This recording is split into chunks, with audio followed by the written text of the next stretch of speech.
ما جينا نساو القضيه ديال سعد المجرد حتى خرجينا خبر كيقول باللي القضاء الفرنسي كيتهم اشرف حكيمي بالاغتصاب. الخبر جاب تزامن باعتراف الفيفا باللي اشرف حكيمي هو افضل ظهير ايمن في العالم ومتواجد في التشكيله المثاليه لسنه 2022 للفيفا. غادي تسولني علاش خرجوا هاد الخبر هادي في هاد الوقت بالضبط؟ غادي نقول لك ما عرفتش، ولكن القضيه راها مفروشه.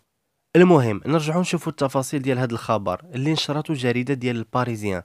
كتقول باللي نهار 25 فبراير حكيمي تواصل مع شي وحده عبر تطبيق الانستغرام وجات عنده المنزل ديالو، وكتقول باللي حاول يغتصبها ولكن هربات بالمساعده ديال الصديقه ديالها.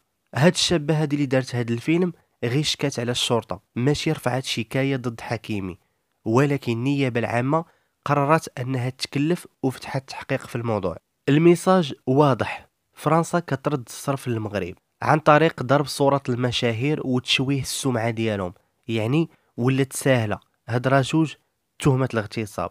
فرنسا كدير هادشي حيت المغرب ساد عليها الباب وعاقب السياسة الخبيثة ديالها، والدليل هو أن مؤخرا جلالة الملك رفض الزيارة ديال ماكرون للمغرب وقال ليه سير حتى نعرفوك واش انت معانا ولا ضدنا، عاد اجي زورنا.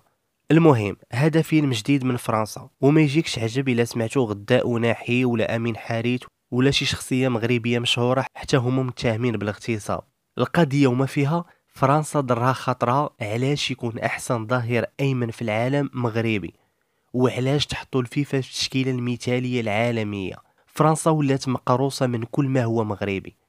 المهم في انتظار تفاصيل جديده في الموضوع غادي نتوقف هنا باش ما نطولش عليكم.